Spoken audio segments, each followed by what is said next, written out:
Ladies and gentlemen, thank you for tuning in. I'm your host, George Masri, and you're listening to the Well Off Podcast, where today I interviewed Kasey Wong. Kasey's a big-time investor. He owns a lot of apartment buildings, and we touched on his recent land acquisitions. Last year, he bought 3 pieces of land in the Toronto area that he plans on building apartment buildings on.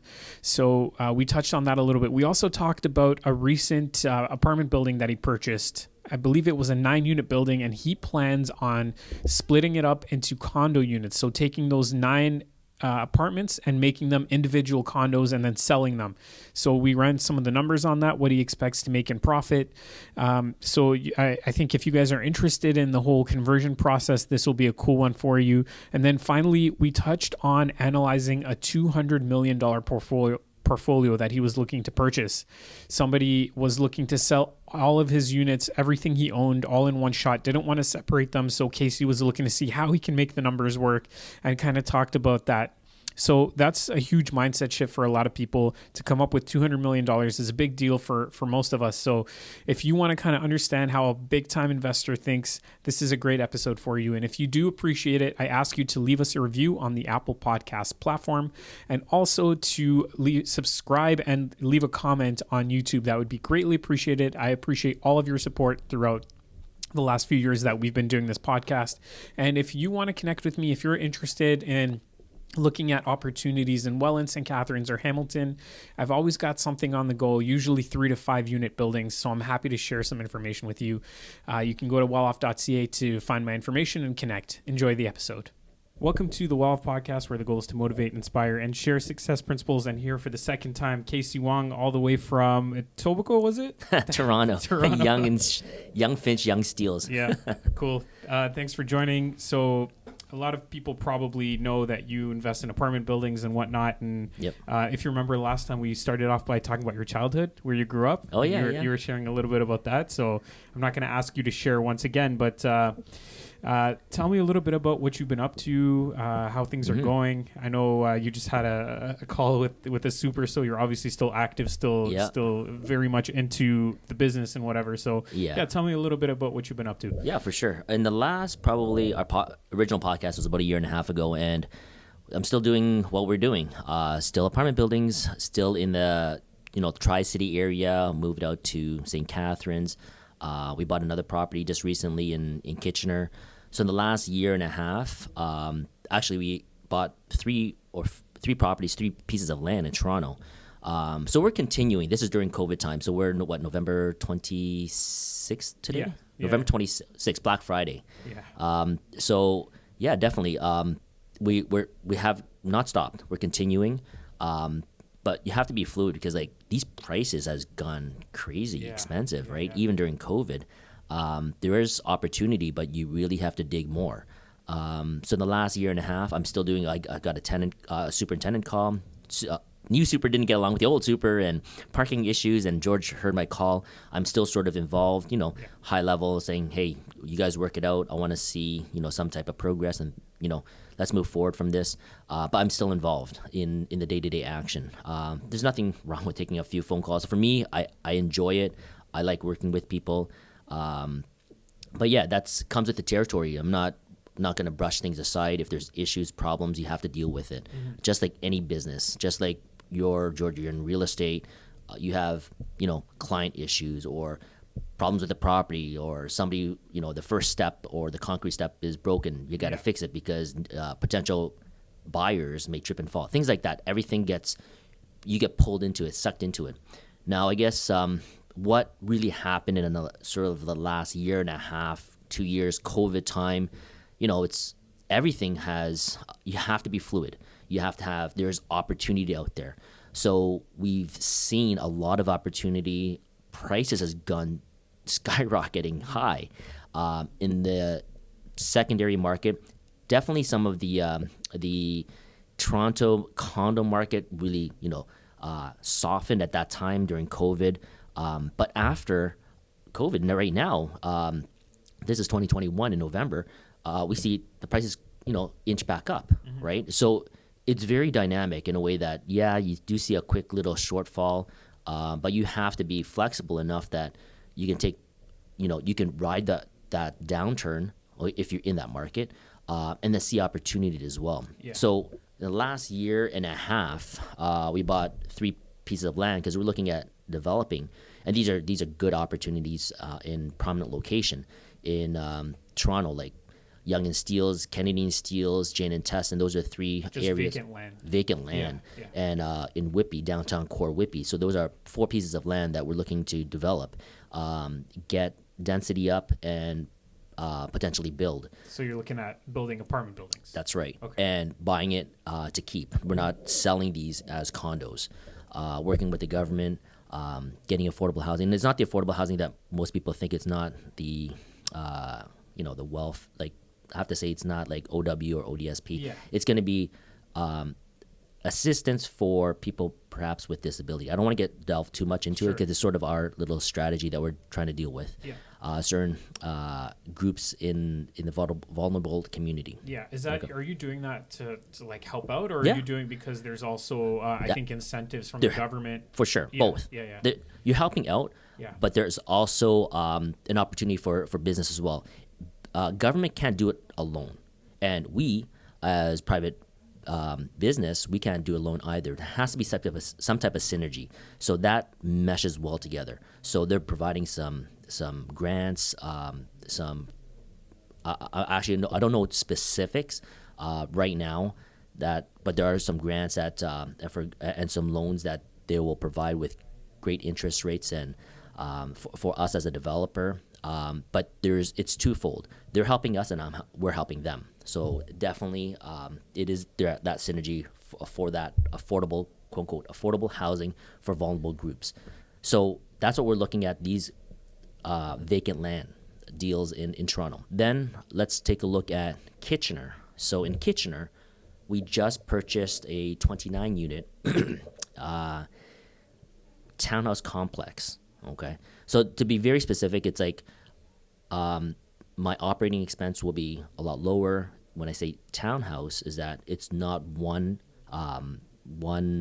roof, one heating system, and so on and so forth. You get my flow when I say that.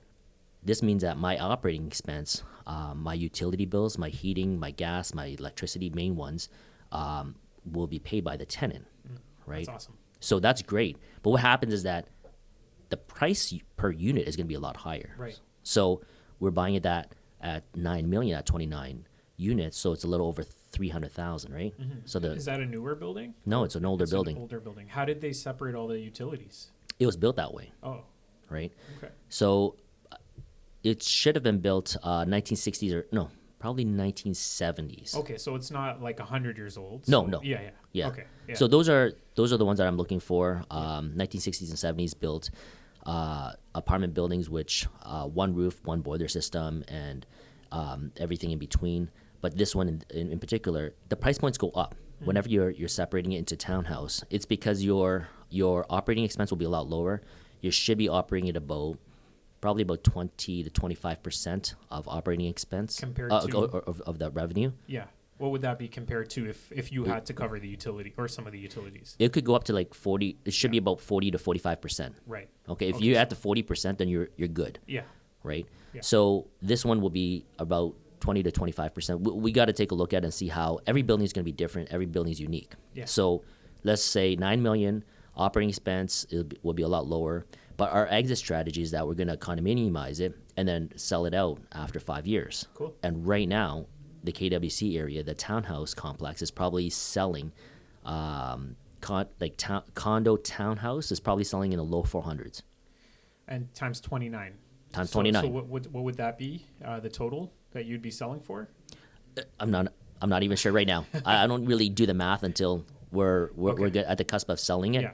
But right now, let's say your listeners can probably do that calculation. They'll So pull it out should be around 12 million, somewhere in that range. maybe, yeah. Okay. Like what 30 times 40 is 12 million, right? Yeah, So we bought it for 9. Maybe we can quickly flip it out for 12 million. That's what we did for the London project at 89 right out. Okay. So in about a year and a half, I think we flipped out most of them, and we still have a couple units there, right? Yeah. I think for us, like hindsight's 2020, like we should have kept it. There was a little downturn, a little slowdown in the market, Yeah. and then after that, probably year, it just took off again, right? Hindsight's 2020, so you look at it and say, you know what, I should have held it for another year and a half to 2 years, and we would have probably made another $2 or $3 million.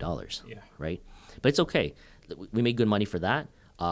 We paid our investors. I think it was a straight loan of 20 points or something for the London project. And then for this one, we're doing a straight buy, hold. We have a 5-year term. Then we'll see where the market is, because we know that we can sell it at, I said low 400. I think 430 or 440 is a low for Kitchener townhouses. Yeah. We don't know what 5 years will where it will be. So when you're looking at properties right now, it's very expensive, and you have to know what you can do to it. You have to kind of dig a little deeper. If it's a townhouse complex, can you sell it? Can you condominiumize it? It's just that all of these, I think before this, I was talking to George and I was saying these podcasts or these YouTube videos are doing really well, because it seems like everybody's flooding into this apartment building investment area where people want to get the 30, 40 unit buildings. It's just gone crazy. Well, one thing that I was thinking of when you were talking about transforming the apartment into a condo, would you get resistance from the municipality? Because from my understanding, a lot of places, they want more apartments. They want more rental units. They don't necessarily want more condo units. Right. I'm not even sure yet. So so we're working with our planner. Yeah. We'll see how it goes.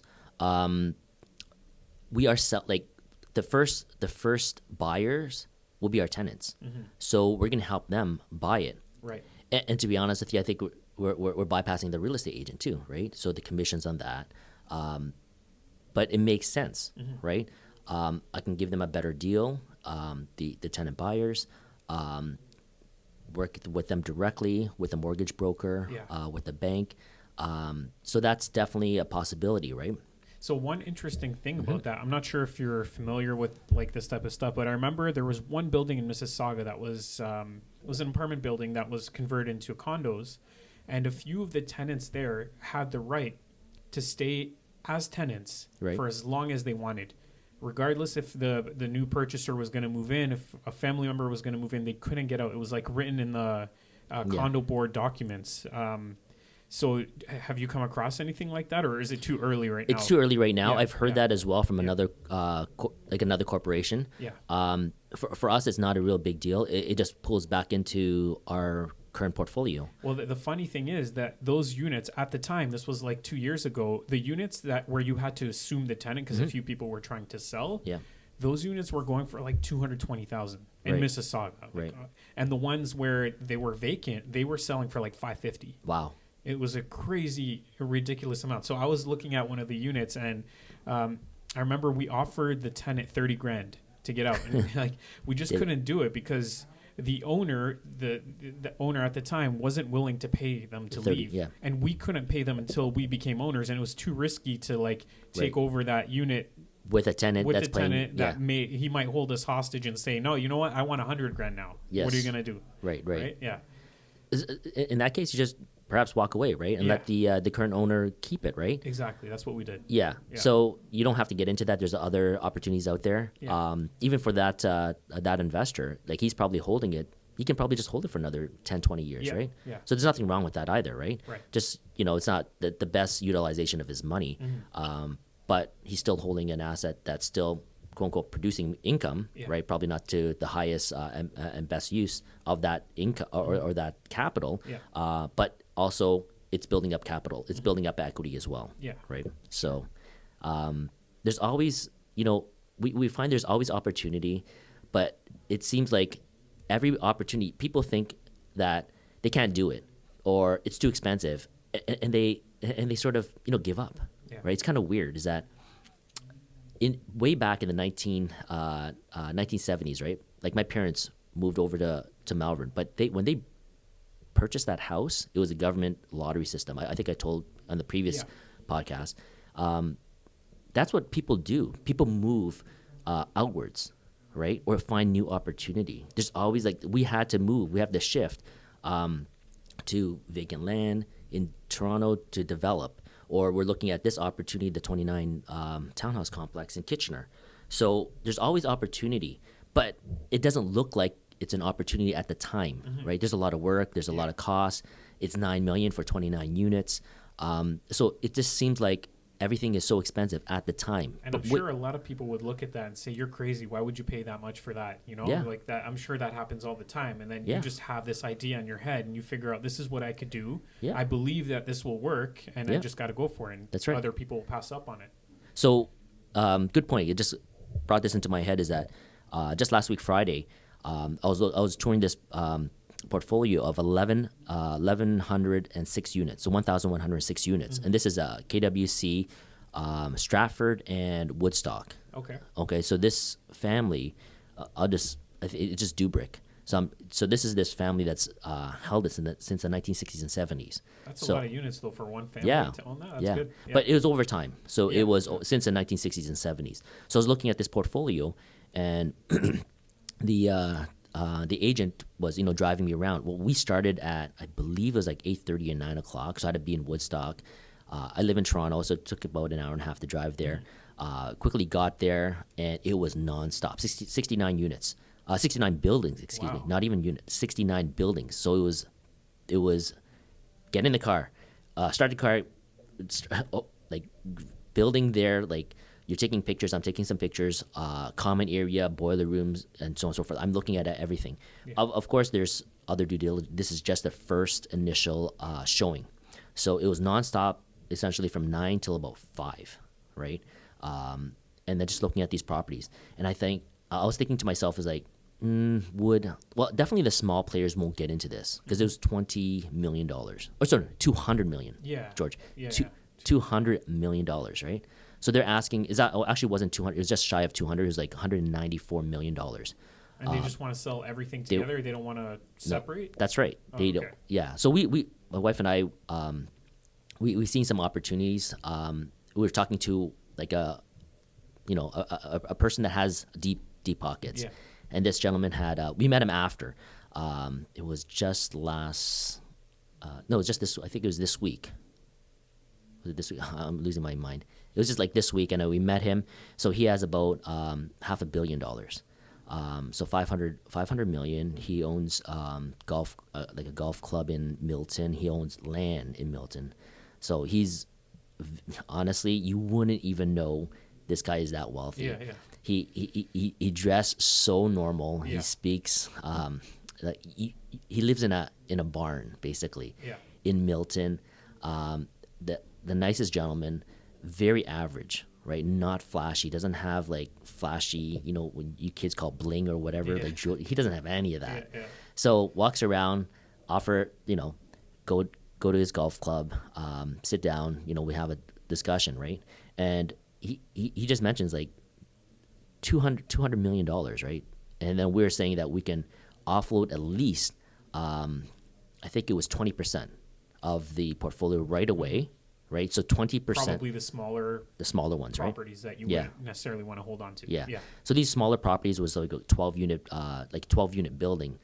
One's I think it was a small like 11 unit on 2 properties. 11 units per building on 2 properties, so 22 units. And they had a cluster of these.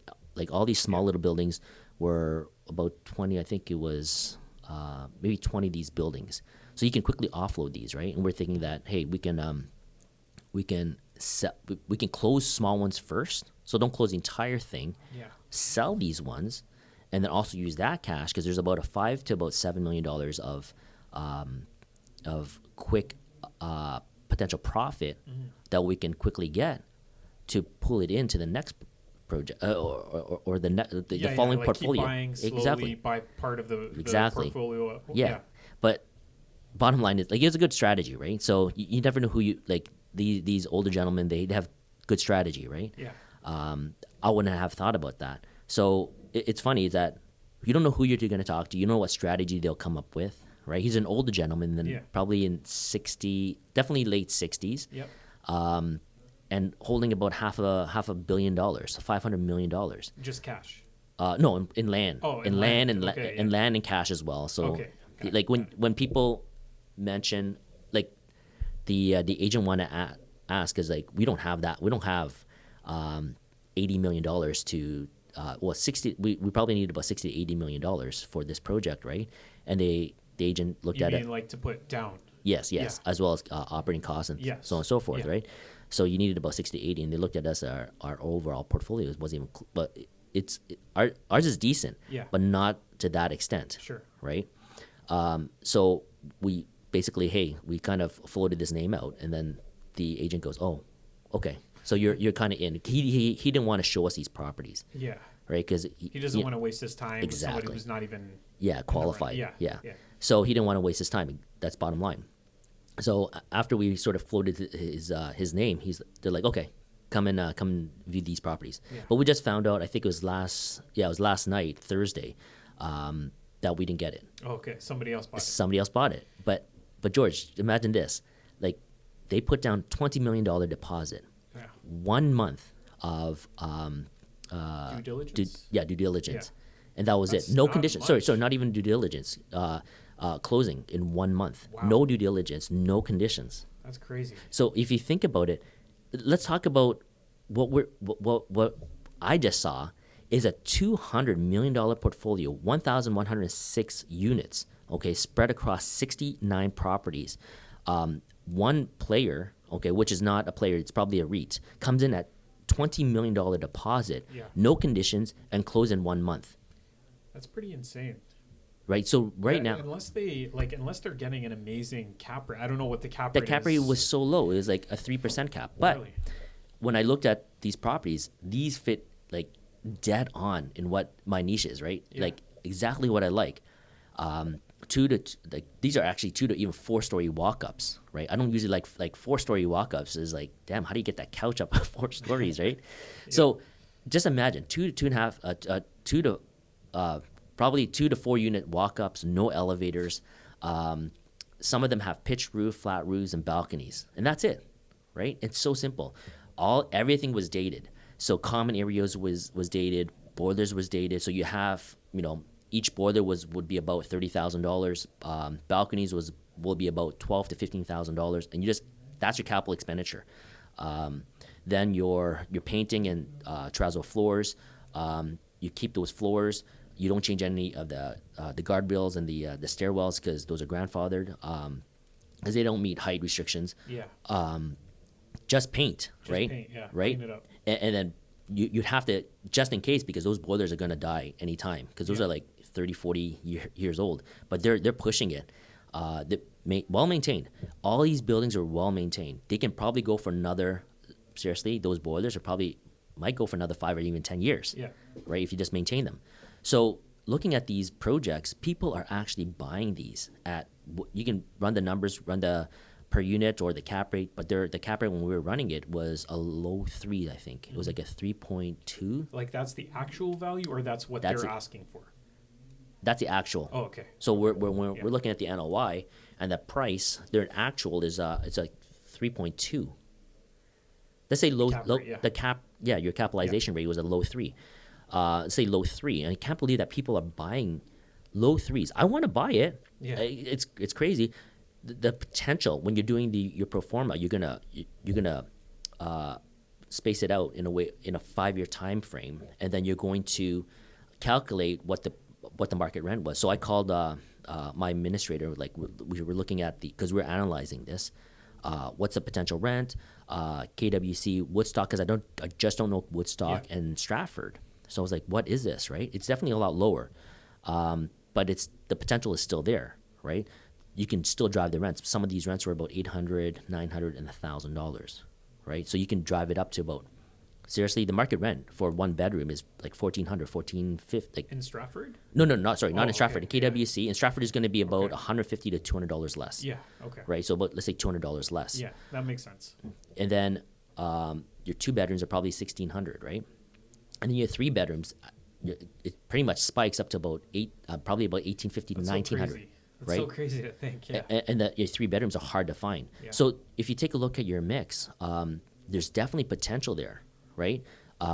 Older, tenants willing to, some want to stay. Mm-hmm. These tenant profile is either young or older, right? So it's going to be your younger working class, just started working, graduated about 20, maybe low 20s to about early 30s, or you're getting them up in the 60s, right? 60 to 80 years old as well. Because you're probably not going to have a lot of families with No. kids and all that. Yeah.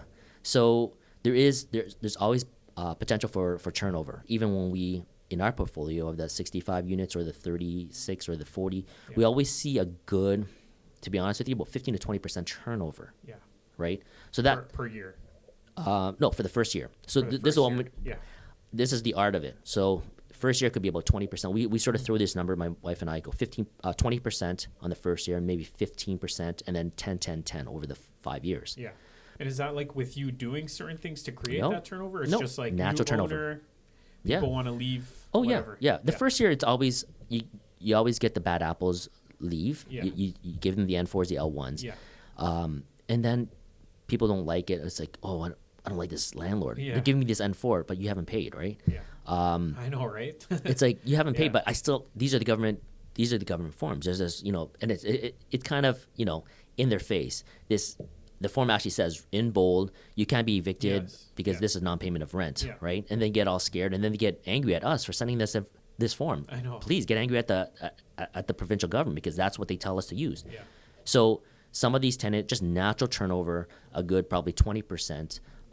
Depending on the area, you can see more than the 20%, and then the second, third, like it can drop down to 15%, 10, and 10. But sometimes we see the second year it turns over as well.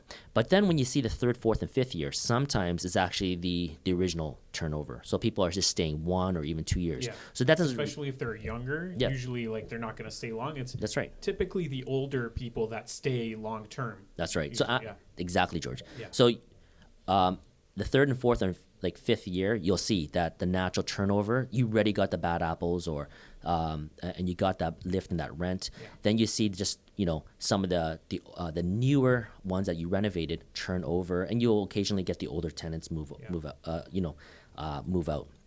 But that's what you're sort of working with. That's a strategy of the multifamily. It is a slow type of business, but over time, it definitely works. Yeah.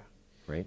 Yeah. Well, I'm sure that like throughout all the units you've had and whatever, you've probably dealt with certain issues that maybe made things a little more complicated. Like, I don't know, like fleas or bed bugs, or I don't know what other problems you may have come across. But how do you normally deal with those things that can slow you down, that can make the project a little tougher? Yeah, for sure. I'm dealing with that right now. Bed bugs. Yeah. So this tenant, we're talking to our paralegal. I used to do this all on my own, but we have a good paralegal that is going to look into if the tenant brought it in. So if the tenant brought it in, like we told them what to do, and it seems like this is recurring, so they may have to pay the pest control company for mitigating this, or eliminating this the bed bug problems. So this morning, Black Friday, there's going to be a dog sniffer that smells bed bugs, and we're going to see if it is we want to isolate if it is this particular unit, and then charge it back to them. But how would you be able to do that? Because the dog, like, they're going to just identify where the bed bugs are, but are they going to be able to tell who has more bed bugs? Yeah, exactly. Yeah. So the exterminator is going to pinpoint, because it's just them. They're covered in bed bug bites. And then we're going to take a look at the 3 adjacent units. There's a lower unit, the 2, sort of with the adjoining wall on either side, and the one straight above it, right? We don't have to do the ones at diagonal. There's no real connecting walls. Yeah. So we have to pay another $25 for the 3 units per unit. 25? Yeah, just $25. No, for just to check it. Okay. Right. It's just a check. The dog will go in and sniff it and see if there's any bed bugs. That's pretty cheap. No, I know, but the other one is about, I think, $200 or $300. Okay. Right. Still, yeah. So let's say $200 or $300, and then plus the what is it? There's some type of spray or some type of treatment that they have to do. The chemical treatment that they have to deal with. So is this your first time dealing with bed no, bugs? No. Okay. No. So for us, it's get the professionals in there, get it done. Yeah. But if this is recurring, right? They're doing something that is causing it to come back. Yeah. So I'm doing as much as I can. We have to document everything, and then bring it to the courts. And this obviously tenant's blaming me, right? Oh, so you have to rectify this. I'm gonna get the city involved. So city, what city comes, I have all my paperwork. I say it's coming from you, or and then we have to take this out to this evidence that this is the source of the problem, and we're trying to help. But exactly. So this brings up another story. At my other building, the tenant called the city fire on me, okay, and then want to ticket me for like smoke alarms or fire extinguishers and so on and so forth. I'm like, and then she comes in. This is in Kitchener again, and then she comes in and goes, "Okay, there's nothing wrong here." Okay, and then they look at the tenant's unit. You overloaded this. You have this. Essentially, he had his own. Well, we provide fridge and stove, but he has, I believe, those big freezers like that you can fit a body in there or something. Like obviously the guy just wants I don't know, he wants a big freezer.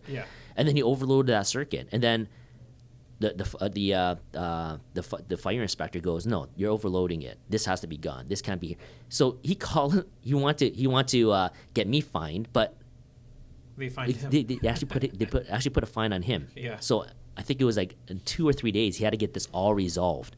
It's funny. Backfired. Yeah, it really backfired. I was like, my super and I were just like laughing. It's like, oh, like seriously. So the thing is that as long as you do things properly, like from pest control, we had bed bugs to the fire, marshal coming in and perhaps sometimes giving you a ticket. You just have to stay on top of things. I was going to ask you about that. So fire code, how often do you have fire inspections? So before fire inspections is smoke alarm inspections and CO detectors. So it's before and after winter. We just had one.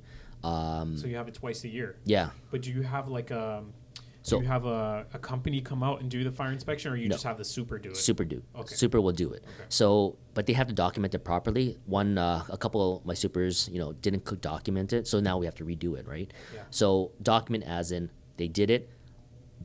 They counted all the smoke detectors. Are these interconnected smoke detectors? No, they're the battery operated. They're the battery operated. So they go into every unit, test, document, and get the tenant to sign off on it. Okay. Yeah. Anything adjacent to the boiler has gas, right? So that has to have a CO detector. Like it's a dual, like smoke and CO detector. So those ones would have to be tested and signed off by both the super and the tenant. Yeah. Okay. But other than that, we do it before and after. We just say, hey, like, go buy a whole bunch of smoke detectors, keep the receipt, whatever you don't use, return, and keep a whole bunch of batteries, like 9 volts, like in our storage room and stuff. But just do it before and after, and then always get the tenant to sign off on it. Sometimes you can. I'm not sure if they would allow like a text to say we did it, sign off on it, but it's probably better in writing, so you can, at least you can show it to the fire inspector, the city fire inspector, that it's been done. Yeah, sure. Right.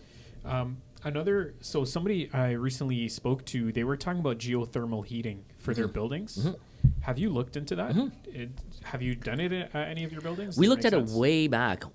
This is even when I first started in the condo property management. At that time, the payback period was like 30 or 50 years, or like really? It was so long. It didn't even make sense. So what geothermal is essentially, you get a big drill, huge drill, deep to probably like 80 feet or 100 feet deep, and you circulate warm air from the earth up to your building, warm in the winter and cool in the summer. Mm-hmm. So that's what it is. The only thing is that when you start doing this, the cost is astronomical. So the initial cost to set up the system. Yeah, and then the benefit is over time. Your cost comes down. Your savings. Ongoing costs. Yeah. So your ongoing costs will be a lot lower. So you have a savings. Let's just say your normal heating bill is $10,000. Mm-hmm. Now this drops to, let's say, $2,000. So you have $8,000 savings per year. Okay, so let's say $8,000 savings per year, and it costs, say, $300,000. So $300,000 divided by 8,000 is how many years that's going to be paid back. Yeah. So that's when you start saving after that time period. So let's say it's over whatever. Well, I don't know the math on that, but that's what you're going to calculate. Are you willing to hold that for that time period, for that 20, 30 years to start saving that money? Sure. So that's what you're looking at. Does that make sense? Most of the time for me, I'm not holding it for 10, 20, like 30 years or 40 years. Doesn't make sense for me. Yeah, so this person that I had spoken to, they said that it made sense on their new builds because I think there were incentives for this type of thing. So maybe if you're looking to develop the land that you have, you said in Toronto and whatever, it might make sense for you to look into that program then. Yeah. So definitely we'll look into that to see if it makes sense.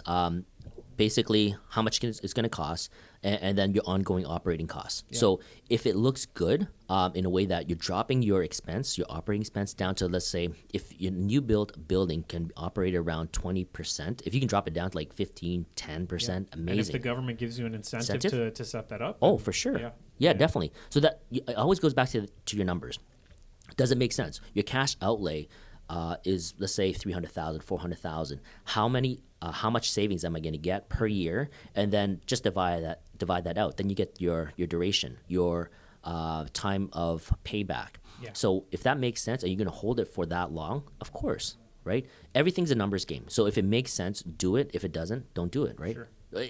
Everybody is all like about the environment or whatever, but you're not going to break the bank just to save the environment in a way. Do you know what I'm saying? Like everybody, everybody's not going to say, "Hey, you can't do it sometimes." You can't, because you can't put yourself in a hole. You're not a charity. So exactly. Exactly. I know what you mean. Yeah, it comes down to the numbers. So even on, I'm sort of running rampant on this, but even renovating, right? Don't over renovate. I said that way back in some videos and whatever. It's like, you can do whatever you want. Like you can put like gold faucets, granite countertop, and things like that. But if your market doesn't call for it, don't over renovate. You're not going to get the better tenants. And you're not necessarily going to drive up the rent any further. That's right. Like there's a ceiling on the rent. That's right. Regardless what you put in there, that's what you're going to get. That's right. Yeah.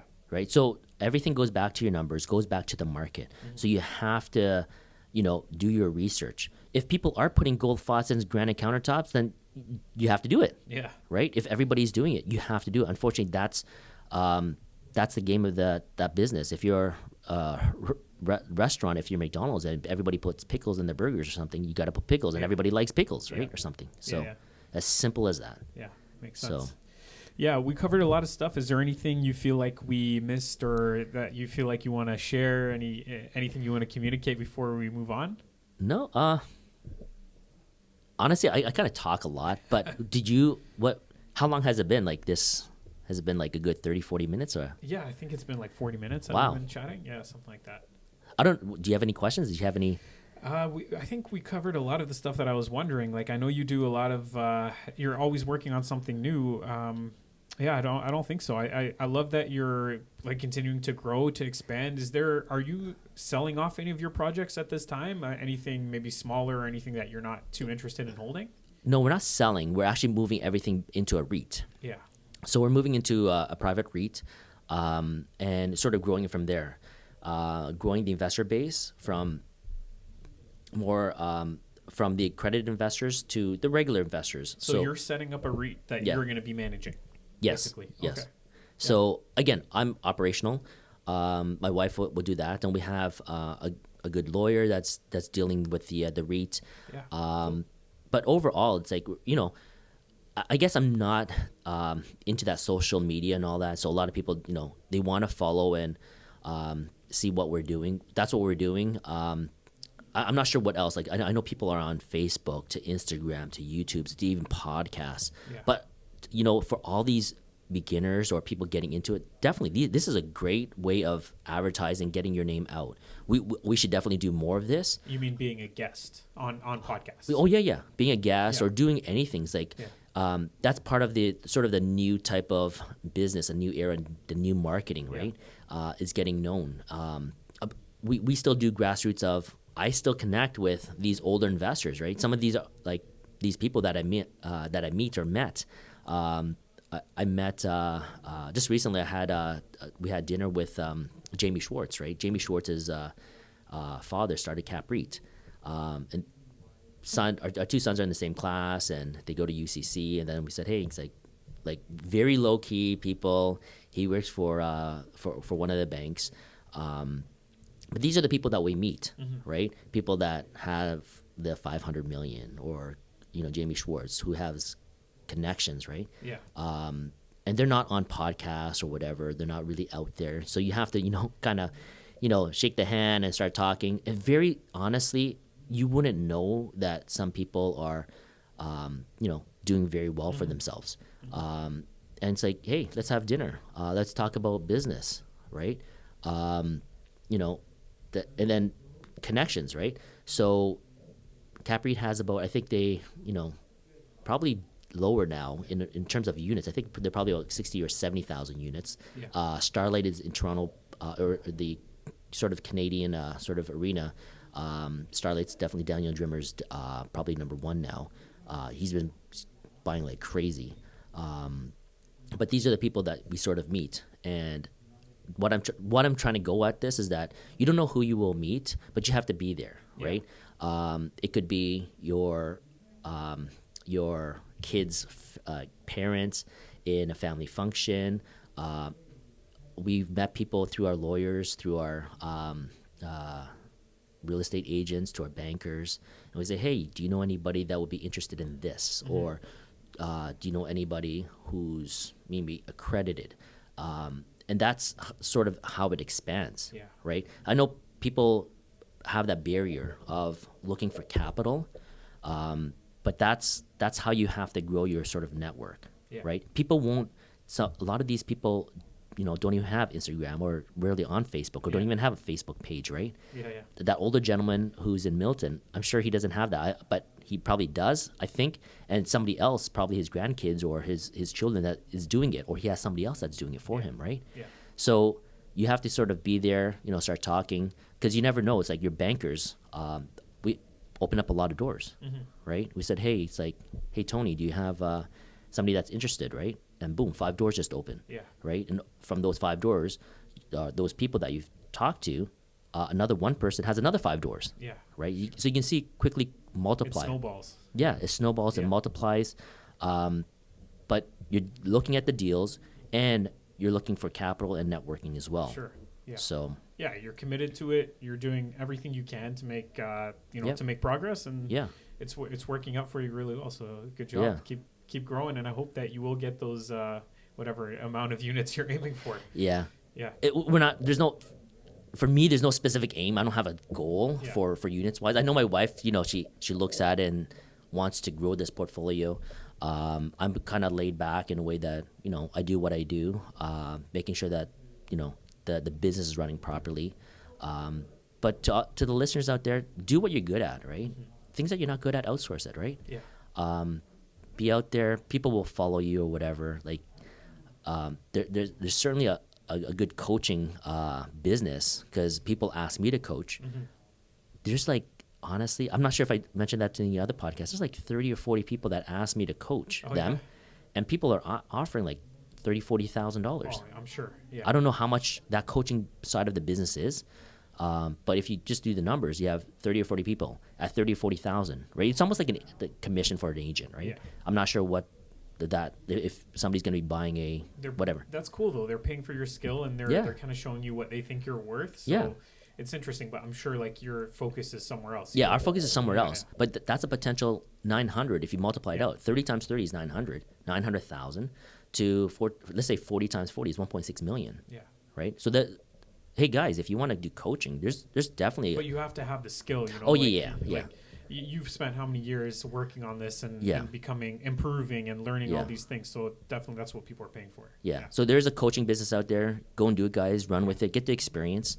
I just learned on the ropes, but I worked at CAPREIT. I worked at Brookfield. I want to see what they were doing. Yeah. And then I just took off, right? Do your own stuff. But there's definitely a lot of opportunity. Just be active and you just go for it, right? Awesome. Kasey, as always, thank you for joining. I love hearing your story and your stories and you sharing all this stuff with us. So I appreciate you coming out, and we'll definitely do this again. No problem. Thanks, George. Thanks for listening to this episode of the Well Off Podcast. If you enjoy the show, then I'd really appreciate if you left us a review on iTunes and let us know your thoughts. In order for us to get a larger audience, it's really important to have reviews, so your support is extremely appreciated. And also, don't forget to share the podcast with your friends and family. Until next time, I'm George Masri. Have a great day.